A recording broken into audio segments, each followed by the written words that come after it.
The absolute God is Sri Krishna is eternally a pair, not one. God is two, not one. God is both Sri Krishna and Sri Radha. Sri Radha is as absolute as Sri Krishna himself.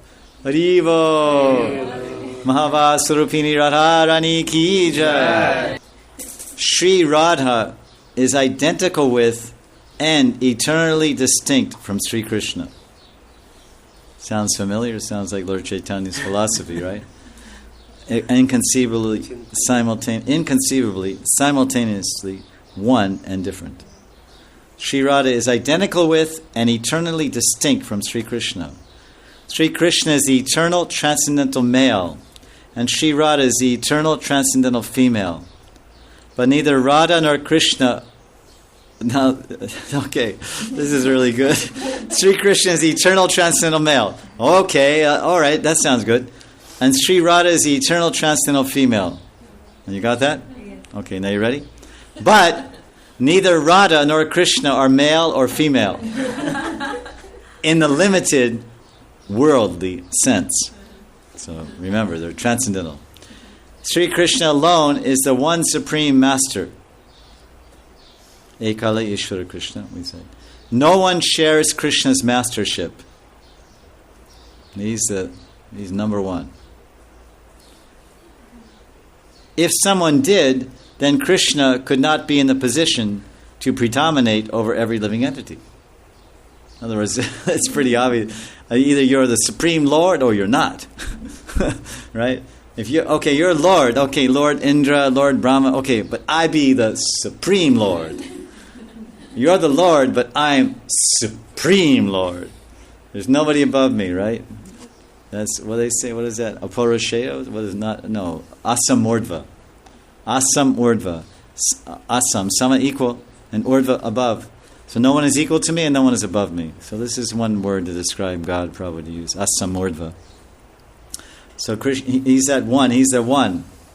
He is that one person. The Ekatvam. So Krishna alone is the one supreme master. So that's basic logic. If someone else shared his mastership, then it'd be like Indian politics. Then he could not be called the Supreme Lord. Although there is only one male predominator, Sri Krishna, there are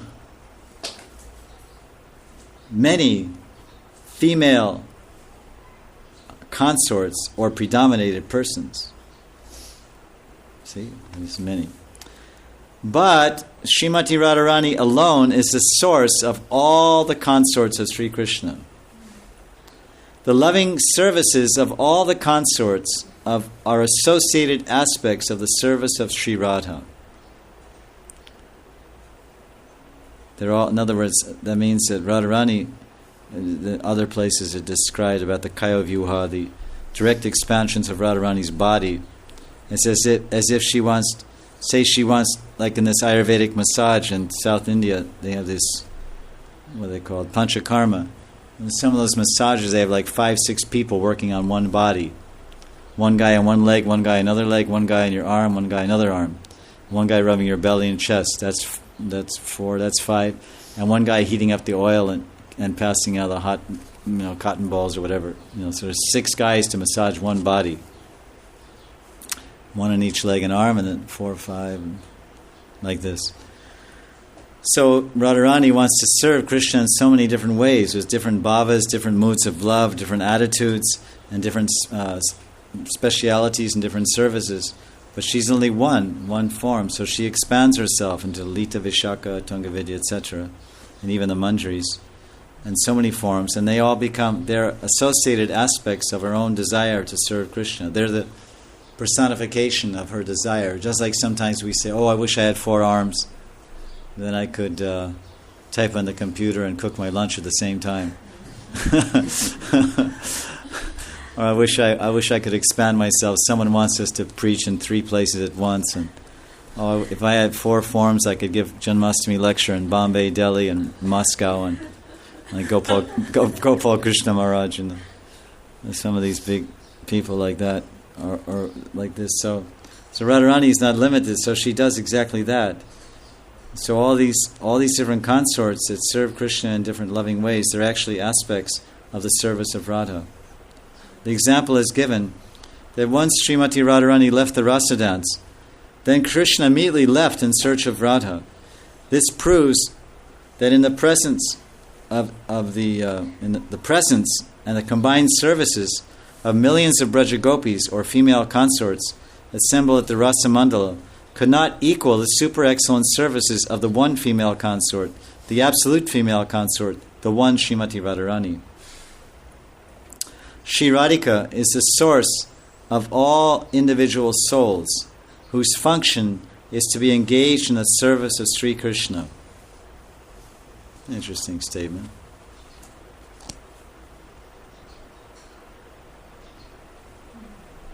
Shri Radhika is the source of all individual souls whose function is to be engaged in the service of Sri Krishna. The individual souls serve Sri Krishna as parts or assistants of Shri Radhika. When they forget they are parts of Shri Radhika, they forget the spiritual nature of their own selves and they engage in abnormal activities on the spiritual plane. The relation between one individual soul and another is that of cooperating with each other. This is a little bit different than exploiting each other. The relation between one individual soul and another is that of cooperating with each other as parts or assistants of Sri Radhika in the performance of their allotted service of Sri Krishna. In other words, all the individual souls are spiritual females in a subordinate position to Sri Radhika, whose service of Krishna they naturally share by their nature as her parts or assistants.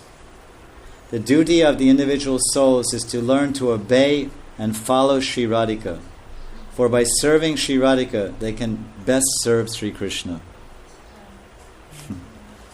So this is how he brings us from the carnal platform of sex pleasure on this plane of exploitation between material men and women to the point of being enjoyed by Krishna as an assistant to Radharani, who is offering her everything to Krishna at every moment, and all the immediate expansions of her body, or even all the ultimate energetic expansions, because the Jivatma is a Tatastha Shakti.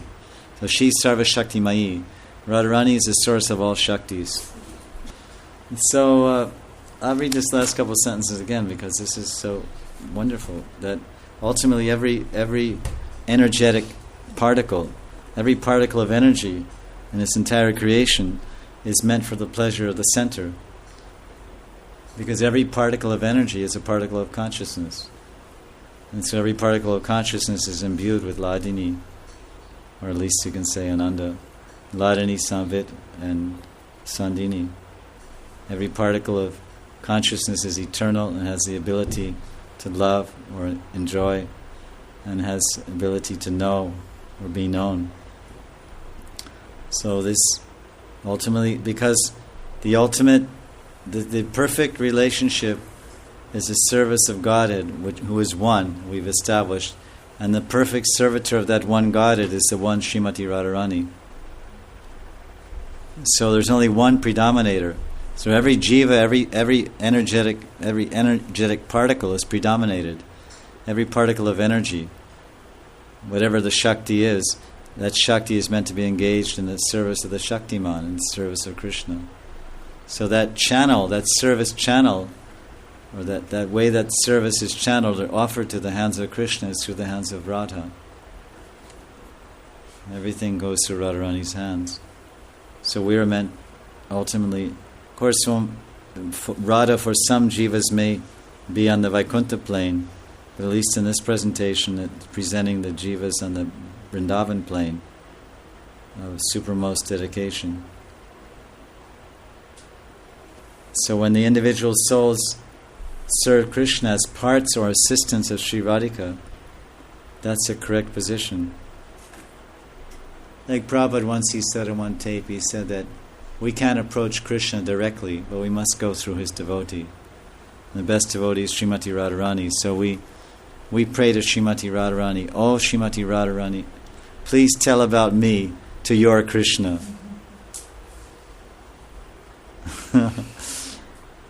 Please tell about me to your Krishna.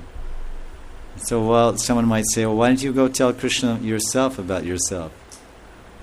Just go knock on his door and give you a report." Say, "Listen, Krishna, I'm here.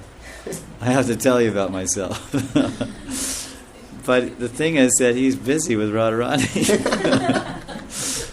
So better, and he's so bewildered and Mohan and Mohini with Radharani that he won't know anybody's ringing on his cell phone or knocking on his door.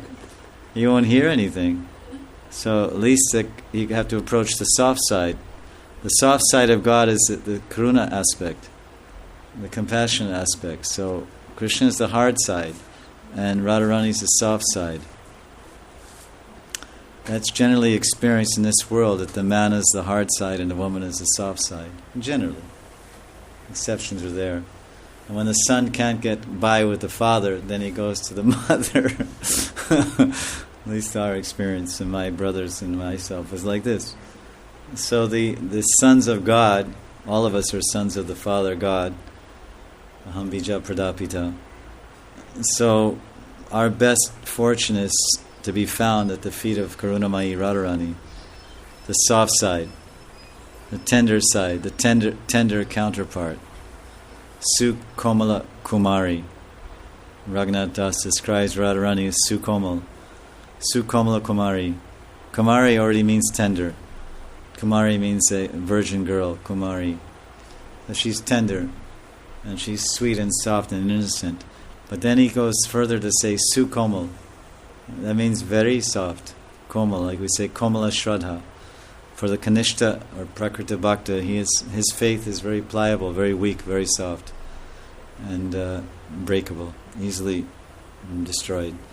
But she's Sukomala Kumari. She's very, very, very tender, soft, hearted. Everything about Radharani is soft and tender.